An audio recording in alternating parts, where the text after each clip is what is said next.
Des crimes non résolus, des similitudes, des experts du bureau qui travaillent ensemble dans un sous-sol du FBI, c'est ainsi que naît le BSU dans les années 70, l'unité de sciences comportementales du bureau, autrement connue sous le terme de profiling.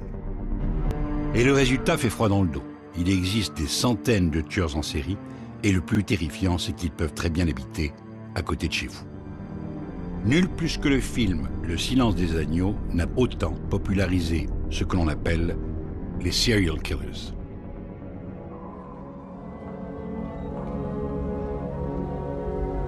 Good morning. Dr. Lecter, my name is Clarice Starling. May I speak with you? You're one of Jack Crawford's, aren't you? I am, yes. May I see your credentials? Certainly.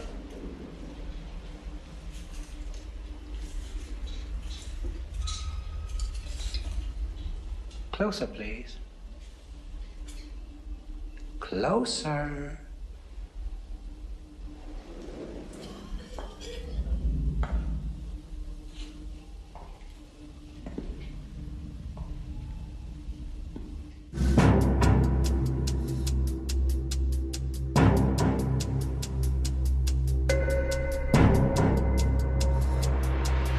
Aux États-Unis, chaque État possède sa police, ses propres lois, ainsi qu'un système judiciaire autonome. Tous ces États doivent également respecter la Constitution américaine, et c'est le rôle du département de la justice à Washington d'y veiller. Son bras armé est le bureau d'enquête fédéral, le FBI, et ses 12 600 agents spéciaux. Voici leurs histoires.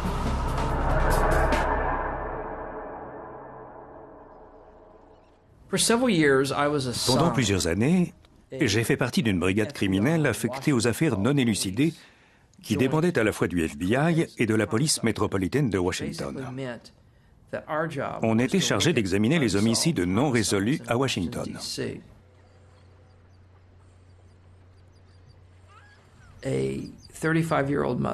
Une mère âgée de 35 ans et son fils de 2 ans et demi. Cette affaire me hante toujours aujourd'hui parce qu'on a la conviction d'avoir exploré toutes les pistes qui se sont présentées sans avoir réussi à nous rapprocher d'un pouce d'une inculpation. Et ça fait presque 12 ans aujourd'hui. Au printemps 96, un homme pêchait en barque sur ce lac.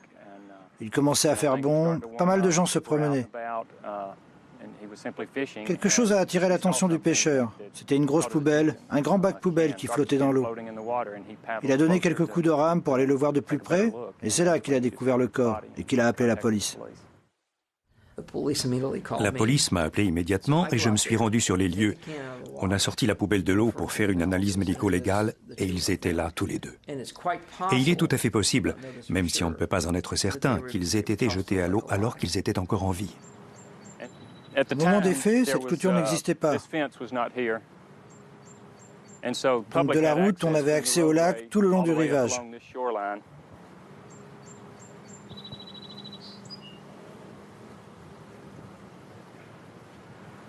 Les corps ont probablement été jetés à l'eau d'ici.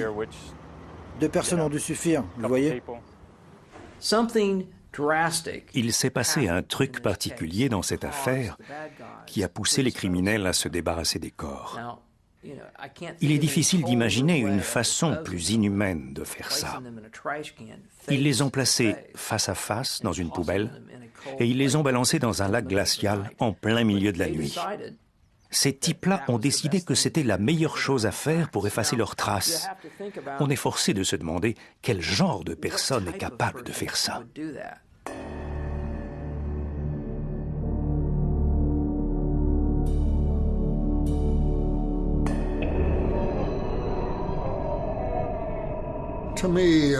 Pour moi, l'homme est un animal. C'est le prédateur le plus dangereux sur Terre. Je n'ai aucune confiance dans les êtres humains. Je sais ce qu'ils sont capables de faire, tous sans exception. Je peux m'asseoir à la même table qu'un assassin. Je peux serrer une main qui étranglerait mon fils si elle en avait l'occasion. Je peux taper dans le dos d'un homme qui tuerait ma femme s'il le pouvait. Mais on met tout ça de côté pour le bien de l'humanité, parce qu'on essaie d'apprendre. Et pour pouvoir apprendre, il faut compromis. Mais faire des compromis ne veut pas dire se soumettre. À la base de Quantico, en Virginie, l'école du FBI, on forme et on mène des recherches. Et ces recherches sont en permanence nourries par l'expérience. C'est ici qu'est basé le BSU, l'unité des sciences comportementales, célèbre dans le monde entier.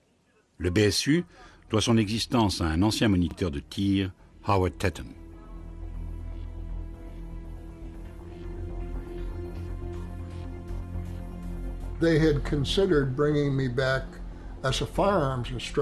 Ils songeaient à me faire revenir à Quantico comme moniteur de tir.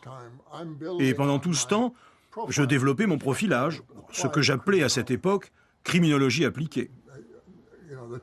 Le terme de profilage ne m'était pas venu à l'esprit. Pour moi, c'était de la criminologie appliquée. Je collectais des données, je parlais à des psychiatres pour voir si mes suppositions sur des individus et sur leur comportement étaient exactes.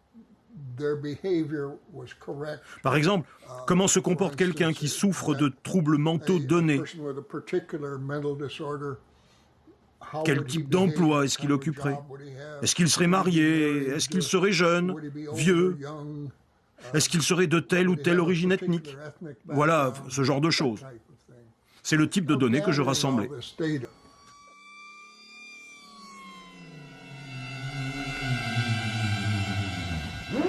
Les travaux de Howard Tetton prennent toute leur importance à la fin des années 60, lorsque Albert DiSalvo, surnommé l'étrangleur de Boston, va faire la une des journaux. From a long-range point of view, do you think Albert DiSalvo can be cured? I have no idea. They haven't even cracked the ice on the problem, let alone put their hands in the water.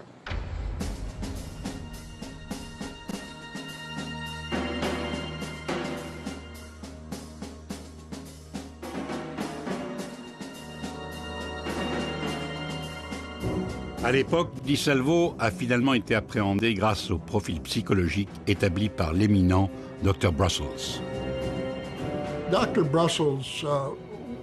Le Dr. Brussels était profiler. Il avait travaillé sur de nombreuses affaires. Il avait notamment établi le profil de l'étrangleur de Boston. C'était quelqu'un de merveilleux. Un personnage haut en couleur. Je suis allé le voir et on a discuté.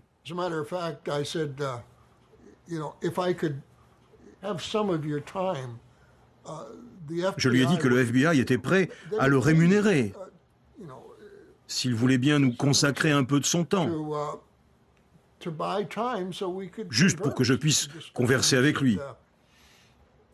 Il m'a répondu, « Mes tarifs sont trop élevés, vous n'avez pas les moyens.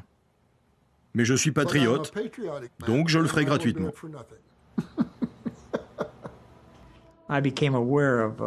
J'ai appris que Howard travaillait sur quelque chose qui s'appelait le profilage psychologique, comme on disait à l'époque.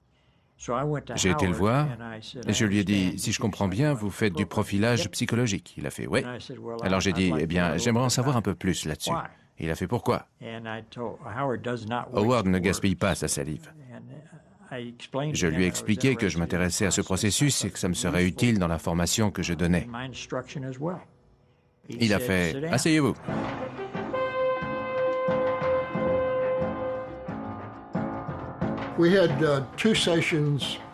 On faisait 2 formations à l'Académie nationale. Le programme s'adressait à des policiers, en général dégradés, avec une quinzaine d'années d'expérience en moyenne. Ils venaient ici, suivant notre enseignement, et ils passaient de 8 à 11 semaines ici. On leur disait...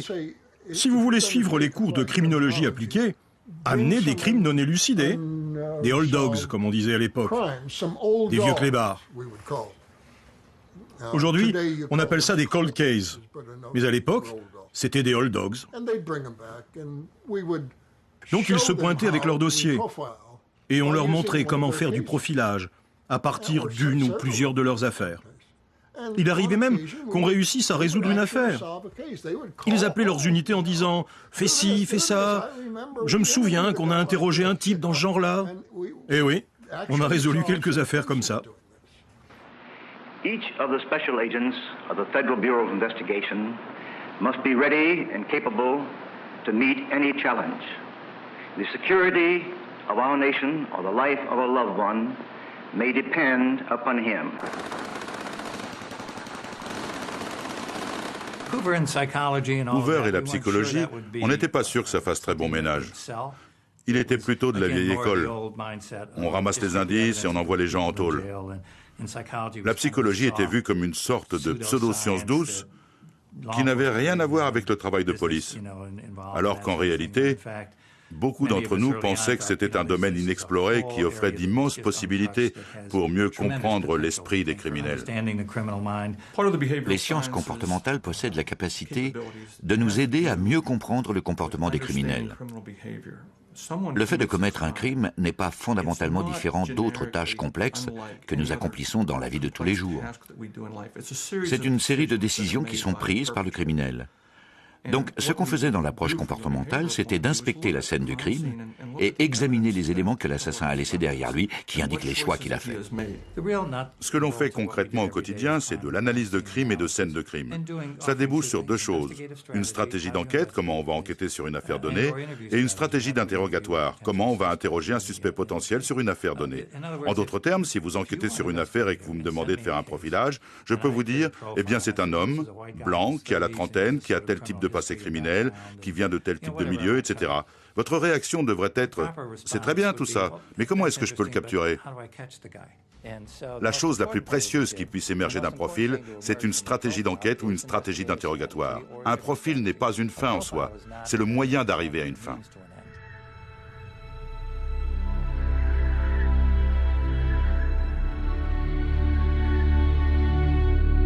Now, I know this sounds rather crude. Je sais que ce que je dis est un peu cru, mais quand on examine un corps pendant un profilage, on a devant soi un bout de viande qui peut contenir des indices.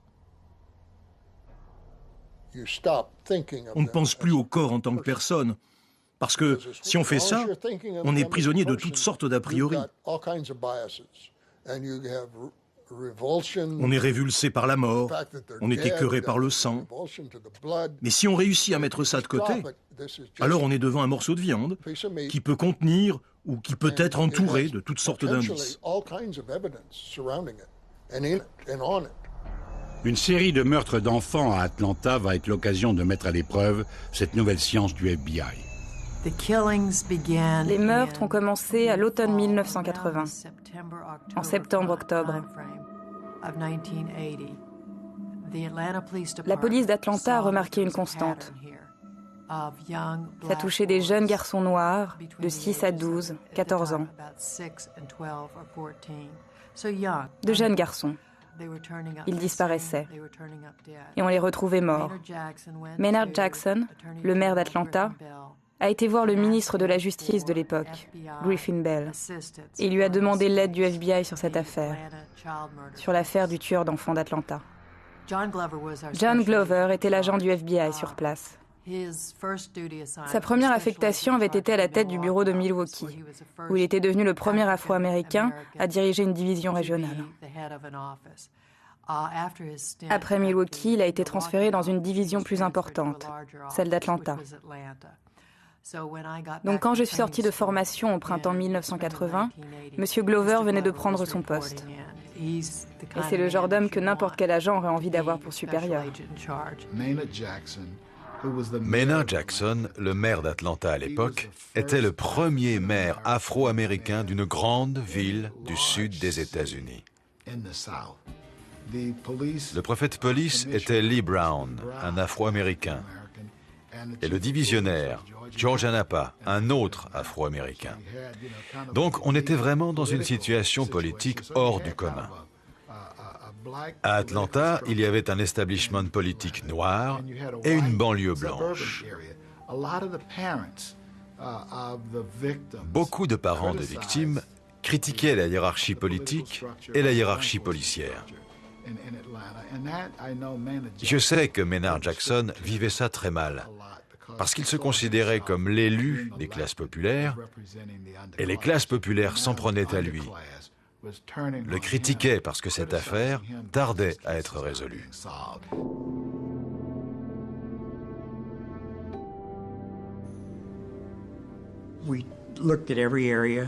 On a inspecté tous les quartiers d'où venaient les enfants. Je me revois sur la banquette arrière d'une voiture à patrouiller dans les rues en compagnie de 3 policiers noirs. On a tourné dans la rue où habitait un des enfants assassinés. Et c'est comme si tout s'était arrêté. Tout le monde s'est figé. Les gens ont cessé d'arroser les plates-bandes, de tondre leur pelouse, de laver leur voiture. Et j'ai demandé à un policier, qu'est-ce qui se passe? Il m'a répondu, il y a un blanc dans la rue. Et il parlait de moi. J'étais le seul blanc dans la rue. À partir de ce moment-là, j'ai su que ça ne pouvait pas être un blanc qui était allé enlever des gamins dans ce genre de quartier. C'était forcément un noir. Pas mal de gens pensaient que c'était un agitateur blanc, appartenant à un groupe raciste, qui déversait sa haine des Noirs sur des enfants. Mais notre équipe de sciences comportementales était formée à prendre en compte objectivement les éléments sur la scène du crime, à examiner ce qui s'y trouve et ce qui est arrivé à la victime. Et ils ont déclaré plusieurs fois, à moi et à l'agence, que d'après leurs conclusions, ce n'était pas le genre de type que l'on cherchait. On cherchait un homme de race noire qui avait fait des études et dont les parents avaient fait des études. Bien sûr, c'est le résultat d'une longue analyse. Il a entre 20 et 30 ans et il s'exprime avec facilité. Il est très intelligent.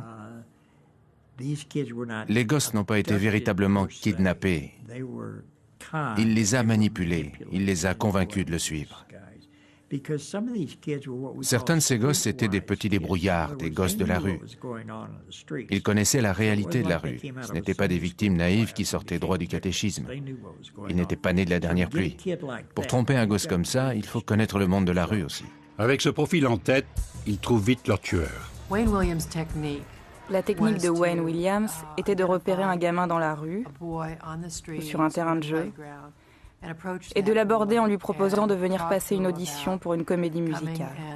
Il se faisait passer pour un dénicheur de jeunes talents qui travaillait dans une maison de disques. Et je suis sûre que la plupart des gosses se disaient « Quelle chance incroyable! Je vais devenir une superstar et je vais faire des disques et passer à la radio. » Williams est mis en garde à vue, mais il est relâché, faute de preuves. Il s'est avéré que Wayne Williams était extrêmement intelligent. Il avait un QI très élevé, c'était un homme noir qui habitait chez ses parents et c'était un solitaire. Il correspondait parfaitement au profil. Mais la toute nouvelle chaîne d'infos en continu, CNN, qui suit pas à pas l'affaire, va changer le cours de l'enquête. Grâce aux informations diffusées par CNN, Wayne Williams, en liberté surveillée, change son modus operandi. Ce genre d'individu suit les affaires dans les médias et tient compte de ce qu'annoncent les médias. Je vais vous donner un exemple. Les corps ont été abandonnés dans la rue, dans les bois, dans ce genre d'endroits, jusqu'à ce que les médias révèlent qu'on retrouvait des poils et des fibres textiles sur les corps. À partir de ce moment-là, on a retrouvé des corps dans des cours d'eau. Il était évident que le tueur utilisait l'eau des rivières pour nettoyer les corps des poils et des fibres qui s'y trouvaient. Ça nous a compliqué la tâche.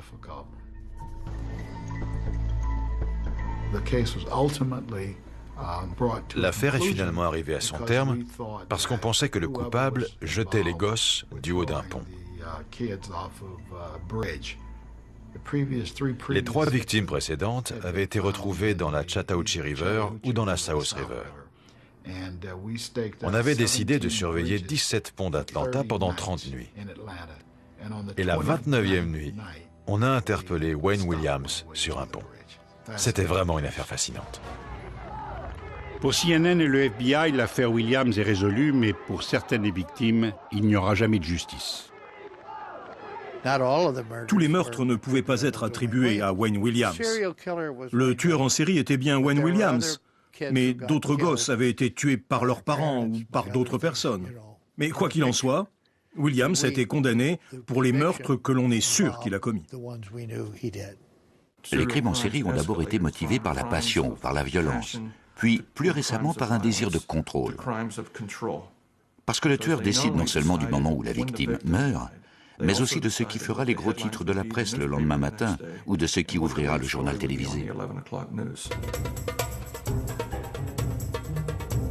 Malgré des succès comme Atlanta, le profiling a du mal à être pris au sérieux au sein du FBI.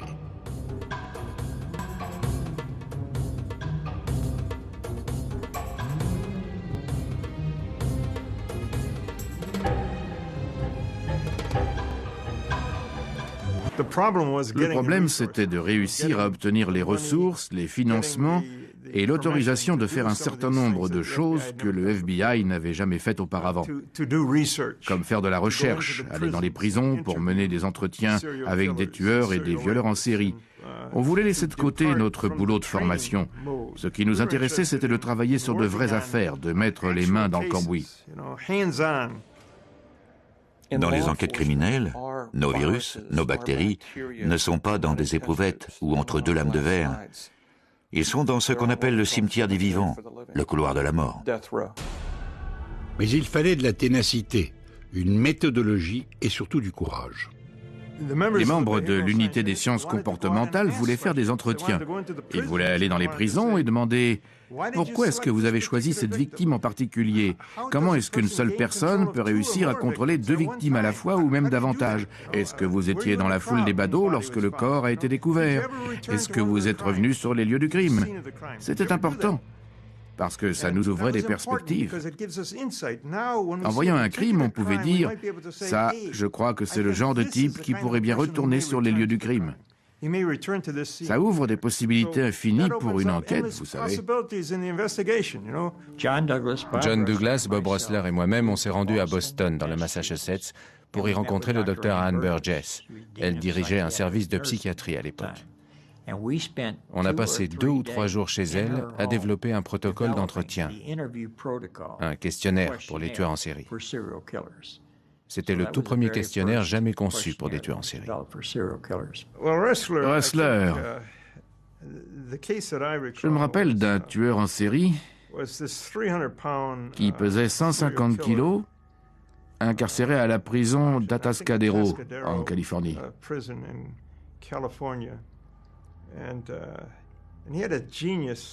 Il avait un QI très élevé et il était extrêmement intelligent.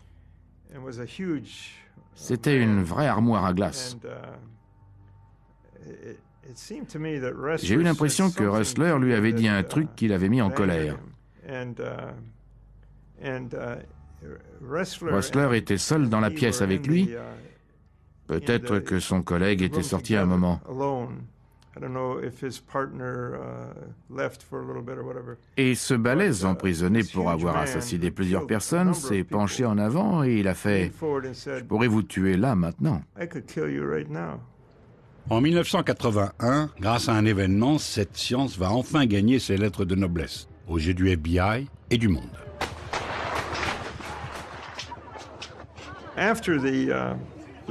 Après que John W. Hinckley ait tenté d'assassiner le président Reagan, on a reçu un coup de fil du bureau de Washington. On leur a dit qu'on ne voulait pas les déranger dans leur enquête, mais que Bob Rustler avait mené des entretiens avec presque tous les assassins du même type détenus dans les prisons américaines. Il en savait donc énormément sur la personnalité de ces assassins et il pouvait donc être très utile à l'enquête.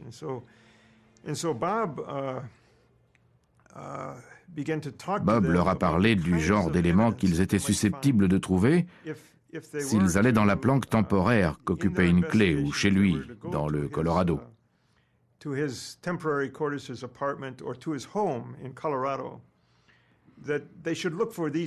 Il leur a cité 10 ou 12 éléments. Par exemple, un journal intime, Un plan d'action mis par écrit, des photos de Hinckley avec ses armes, ou des photos prises à Washington.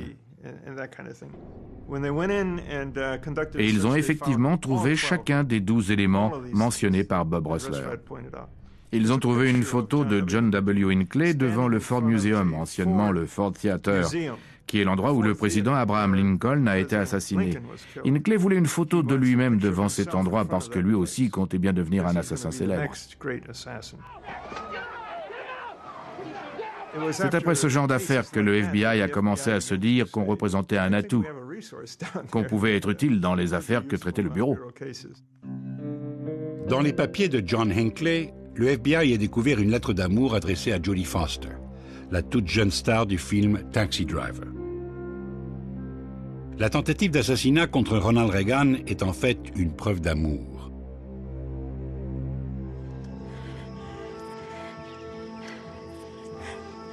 Bien des années plus tard, Jodie Foster allait jouer un rôle capital dans l'évolution du BSU. Le silence des agneaux est mon film préféré, et de loin. Après avoir vu ce film, j'ai changé l'orientation de mes études. J'ai décidé de changer de carrière et de devenir agent du FBI. Des milliers de jeunes filles allaient se découvrir un modèle et une vocation.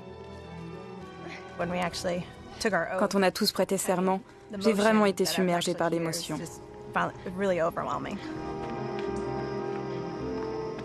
J'allais travailler pour la meilleure agence de maintien de l'ordre du monde. On ne peut pas faire mieux que le FBI.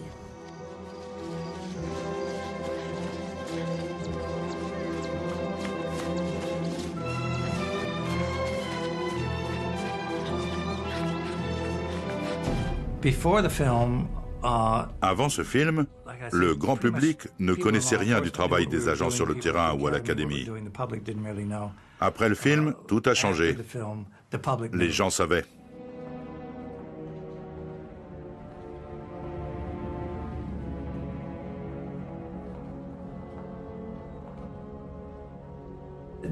On a essayé de faire comprendre aux producteurs que le personnage de Jodie Foster, qui est une jeune agent en formation et qui n'a même pas terminé sa formation de base, ne serait jamais envoyée seule en mission. On a une période d'essai de 2 ans. Pendant ces 2 ans, on est en permanence avec un autre agent qui contribue à nous former avant qu'on soit lâché seul dans la nature. Dr. Lecter, my name is Clarice Starling. May I speak with you? You're one of Jack Crawford's, aren't you? I am, yes. May I see your credentials? We've had about a few weeks in behavioral. On a passé quelques semaines à l'unité comportementale. Ils nous ont parlé de tous les types de troubles, de pathologies psychologiques que l'on peut rencontrer. La chose principale qu'on en retire, c'est comment interroger certaines personnes, comment mieux les comprendre, pour les aborder de la meilleure façon possible.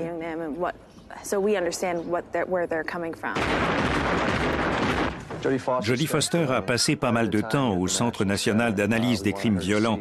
Nous voulions qu'elle voie quelques photos de scènes de crime et qu'elle fasse l'expérience du stress que ce travail peut procurer. Elle était très intéressée par la relation que j'avais développée avec Theodore Bundy, le tueur en série. Je dis « je », mais j'étais juste le représentant du FBI à ce moment-là. Et j'ai eu la chance que les choses se passent bien. Mais ce qui est passionnant, c'est qu'on développe une vraie proximité avec le tueur. Ted Bundy a dit à sa mère que j'étais son meilleur ami. Et il avait raison en un sens, parce que je suis devenu son seul lien avec le reste du monde. J'avais un fils de l'âge de sa fille. On avait pratiquement le même âge. On avait tous les deux étudié la psychologie. On avait beaucoup de choses en commun. Il a très souvent dit qu'il aurait pu se trouver à ma place de l'autre côté de la table. Il m'a même avoué qu'il avait songé à devenir agent du FBI, mais qu'il avait laissé la partie maléfique de lui-même prendre le dessus et qu'il était devenu un tueur en série. Mais il disait aussi que c'était lui qui m'apprenait des choses, et c'était flatteur pour son ego. Ce qui est fascinant, c'est que lui et moi, on se retrouvait souvent à penser de la même manière. A judge in Miami today followed the jury's recommendation and sentenced Theodore Bundy to die in the electric chair for the murder of 2 co-eds. This court, independent of, but in agreement with, the advisory sentence rendered by the jury does hereby impose the death penalty upon the defendant Theodore Robert Bundy.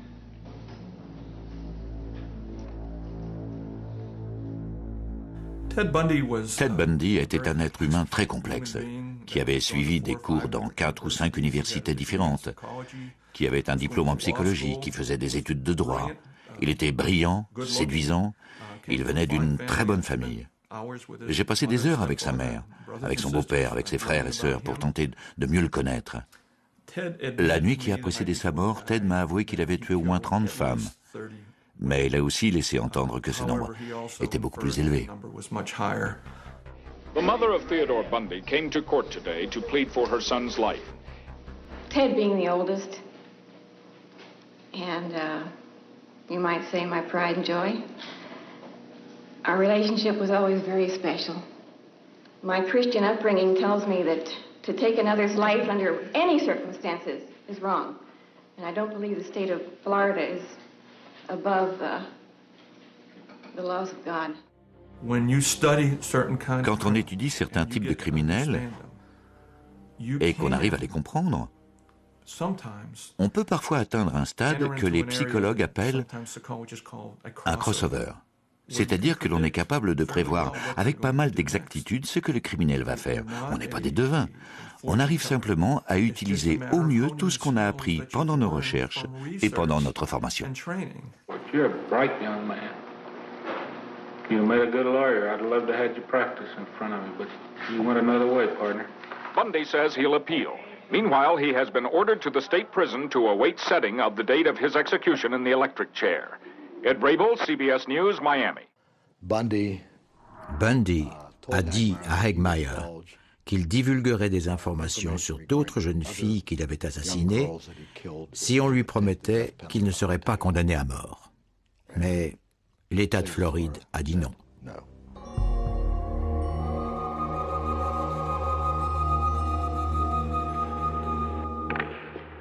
Ted, one of the things that came up in your efforts to assist the local investigators into resolving some of the homicides in a couple of the cases, and I'm not sure how many, but you opted to sever the heads from the victims.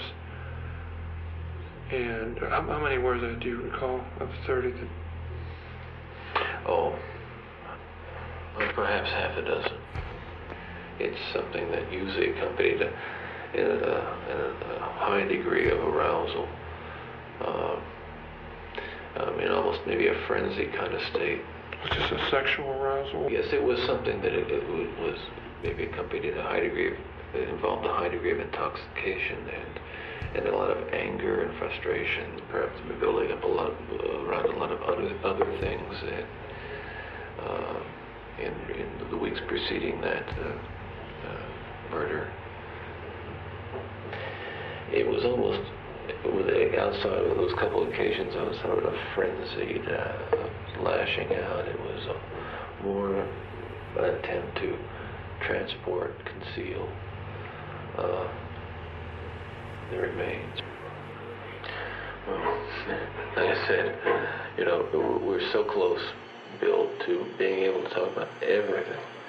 And I can, I know what you're talking about. It's a good question. This is a kind of mega case, and let me just ask you off the record here, what the tape first. Ce programme, dans son ensemble, s'appelle le Centre fédéral pour l'analyse violente. Tom Hart, l'auteur du Silence des agneaux, a discuté avec plusieurs d'entre nous avant de développer ce personnage bizarre. En tout cas, le grand public le considérera comme bizarre et pensera que quelqu'un comme ça ne peut pas exister. Mais ici, au National Center, nous savons qu'il existe. C'est un mélange de plusieurs serial killers. Bundy se mettait un plâtre autour d'un bras, puis, quand la victime souhaitée arrivait, il se faisait aider, puis il l'emmenait. Il la menottait, puis l'enlevait. Quant à la scène dans le puits, elle rappelle l'affaire Gary Ednick à Philadelphie.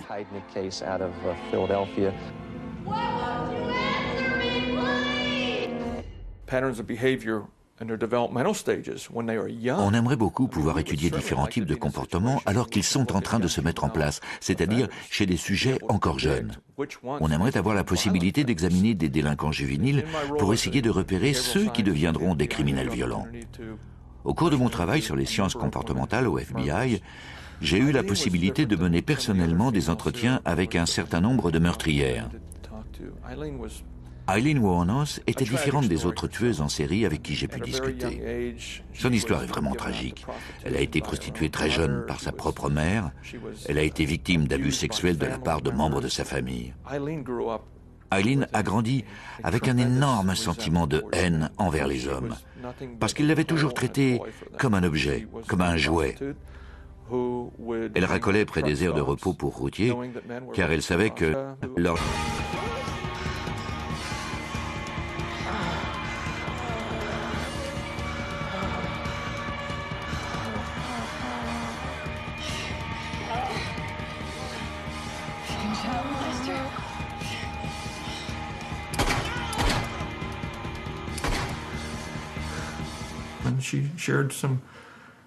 Elle discutait de choses très intimes avec eux. Elle les laissait se vanter de leurs prouesses sexuelles, raconter comment ils trompaient leurs femmes et leurs enfants. Ils présumaient qu'elle était juste une prostituée comme une autre, et qu'ils ne la reverraient jamais plus. Et là-dessus, ils ne se trompaient pas. Ils ne la revoyaient jamais plus. Elle faisait le nécessaire.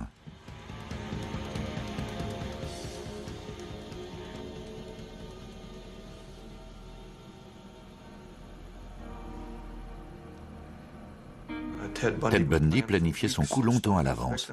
Il espionnait ses victimes pendant des semaines avant de les tuer. Elle ne savait même pas que quelqu'un les surveillait. Aileen, elle, tuait des gens qu'elle ne connaissait que depuis quelques heures.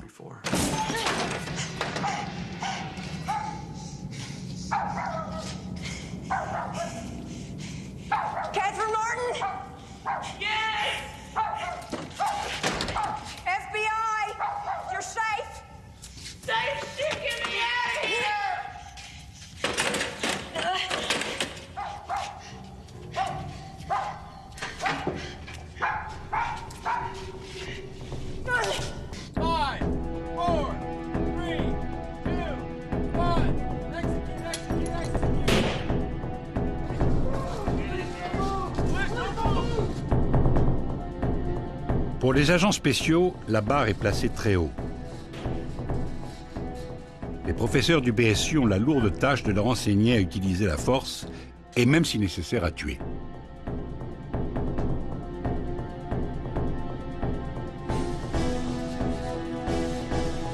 Des hommes comme Clinton Van Zandt ou John Glover ont été amenés à le faire ou à donner l'ordre de le faire. Quand on prend la décision de tuer quelqu'un, on n'est pas dans la situation d'un policier qui se retrouve tout à coup face à une menace, qui dégaine son arme et qui tire. Dans notre cas, on a quelques minutes pour parler, pour discuter et pour réaliser pleinement qu'on va mettre à mort un être humain. Il délirait, il commençait à se plaindre. Où est l'équipe d'assaut? Où est le révérend Intel? Je vous avais dit de le faire venir. Il avait décroché, il était cinglé. J'ai appelé le siège du FBI et je leur ai dit: il n'y a plus moyen de négocier, on va continuer à essayer de parlementer, mais si on a la possibilité de l'abattre, qu'est-ce qu'on fait? Il s'est baissé, il a appuyé le canon du pistolet contre le crâne de la mère et il lui a dit qu'il allait la tuer. L'hélicoptère a pris de l'altitude et un tout petit espace est apparu. Mais derrière la grille se trouvait l'agent du FBI et le policier d'Atlanta.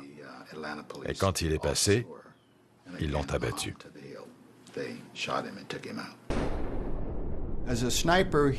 On a simplement dit au tireur d'élite: tu as le feu vert, tire.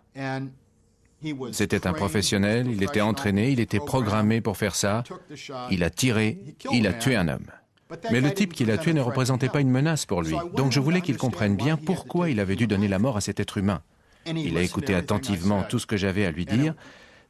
C'était un homme merveilleux, très doux, pas du tout le genre macho. Et à la fin, il m'a dit: Clint, vous êtes un bon négociateur. Je sais que s'il y avait eu un moyen de convaincre ce type de se rendre, vous y seriez arrivé. Et il a ajouté: je n'ai pas le sentiment d'avoir pris une vie, j'ai le sentiment d'en avoir sauvé deux. Et je me suis dit, c'est vraiment une super façon de voir les choses. On n'a pas pris une vie, on en a sauvé deux.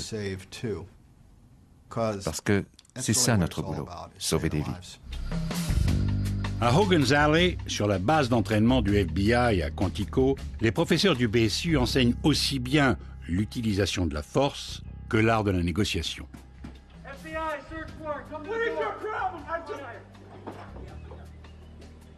Quand j'étais à Rochester, j'ai suivi une des premières formations du FBI sur les négociations en cas de prise d'otage. Et ça m'a vraiment ouvert des horizons.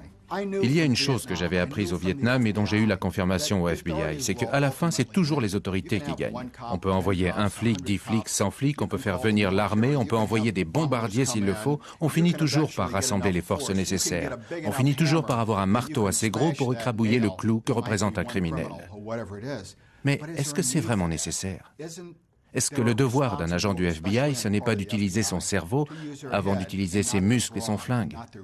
Est-ce qu'il n'y a pas de meilleure façon de faire? Et pour moi, la réponse, c'est la négociation.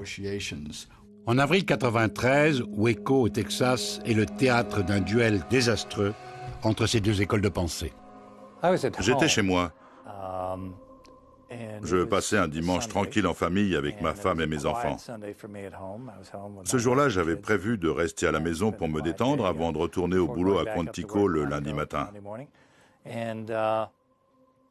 Soudain, il y a un flash spécial à la télévision à propos d'une fusillade à Waco, au Texas, au cours de laquelle des agents fédéraux avaient été tués.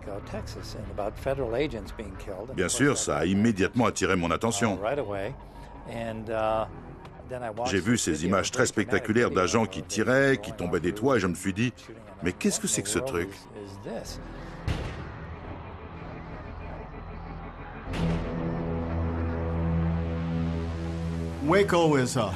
Waco est un moment sombre de l'histoire du FBI et des forces de l'ordre américaines. C'était un domaine de plusieurs dizaines d'hectares où s'était retranché une sorte de groupe convaincu que l'apocalypse était imminente. Le groupe était connu sous le nom des Davidiens. C'était une secte dont les croyances se démarquaient des croyances religieuses classiques, pour autant que ce terme ait un sens aux États-Unis. Depuis sa création, la secte s'était scindée 2 ou 3 fois, et à la tête de la petite centaine de personnes qui nous occupaient se trouvait un certain David Koresh.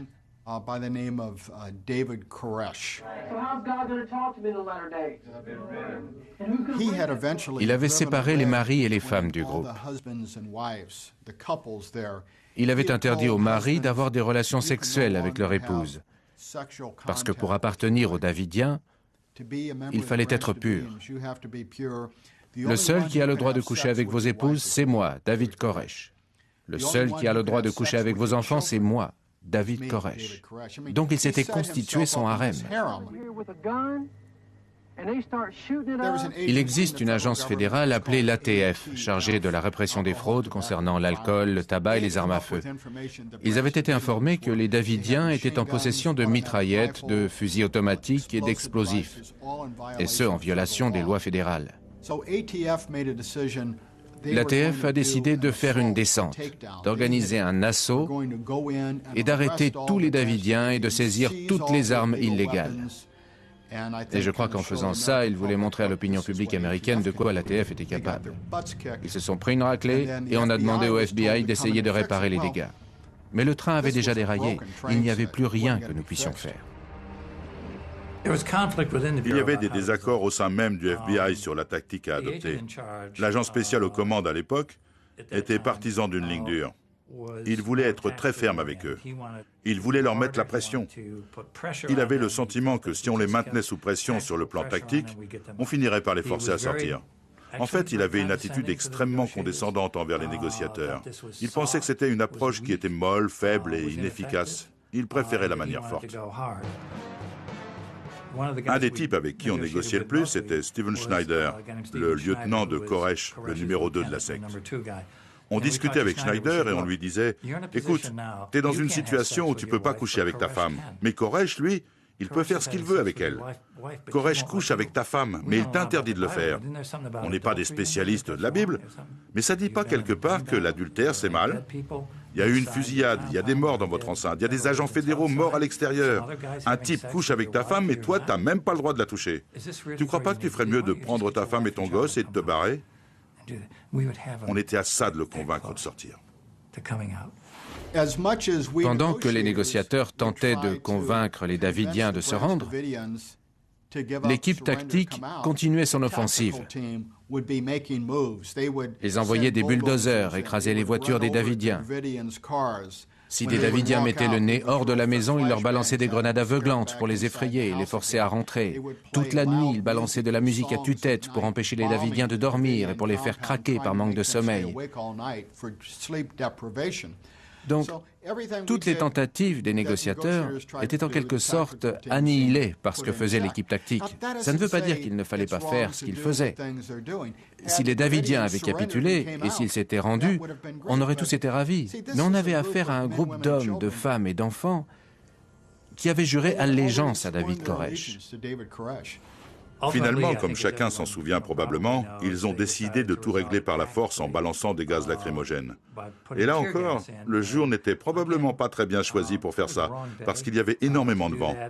On était en plein milieu de la prairie, cette immense plaine au cœur du Texas, et quand le vent se met à souffler, il ne souffle pas à moitié. Et avec le vent, les gaz lacrymaux qu'ils ont envoyés dans le bâtiment sont tout de suite ressortis de l'autre côté. On a essayé d'utiliser un haut-parleur pour dire aux Davidiens de se rendre. Et ils ont jeté le téléphone dehors. Ils refusaient de nous parler. Et puis, à 3 endroits différents de l'immense bâtisse, on a entendu des Davidiens demander « Il faut mettre le feu ?» Est-ce que David a dit qu'on devait mettre le feu? Pour éviter que le groupe soit capturé, Koresh avait ordonné un suicide collectif.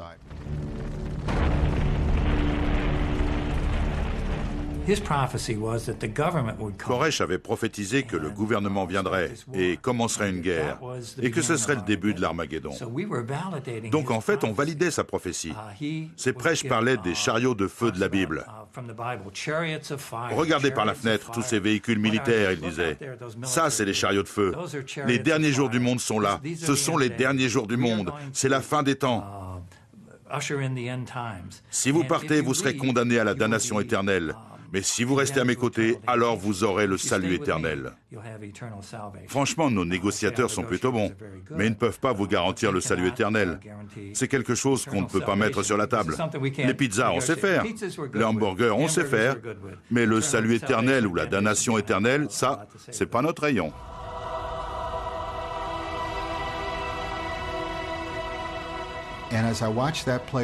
J'ai vu les bâtiments s'embraser et s'écrouler sous les flammes.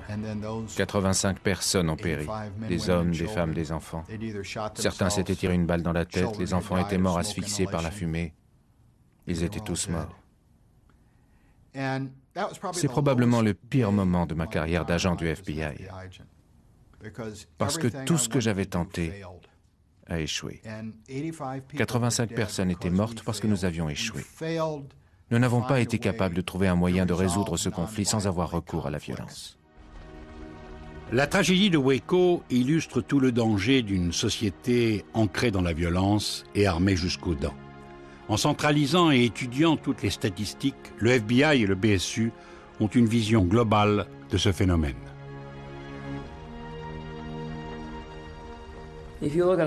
Aux États-Unis, il y a environ 20 000 homicides par an, parfois un peu plus, parfois un peu moins. Au niveau national, le taux d'élucidation de ces homicides se situe quelque part autour des 60%. Dans la pratique, il est probablement un peu en dessous. Dans certaines juridictions, c'est peut-être à peine la moitié. Il y a eu 16 000 meurtres cette année et on en a élucidé 62%. Mais avec l'augmentation de la tranche d'âge des 16-24 ans dans la population générale au cours des 6 ou 7 ans à venir, on peut s'attendre à franchir de nouveau le seuil des 20 000 meurtres par an.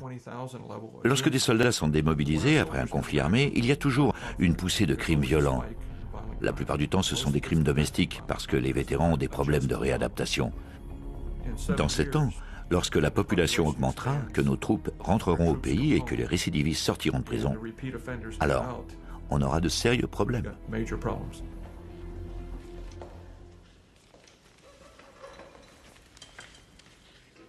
Then something woke you, didn't it? Was it a dream? What was it? I heard a strange noise.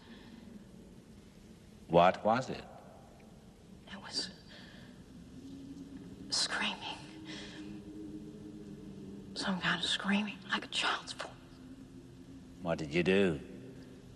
I went downstairs, outside.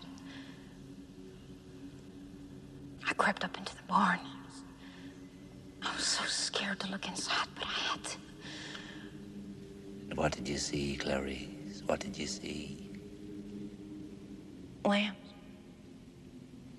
They were screaming. They were slaughtering the spring lambs? And they were screaming.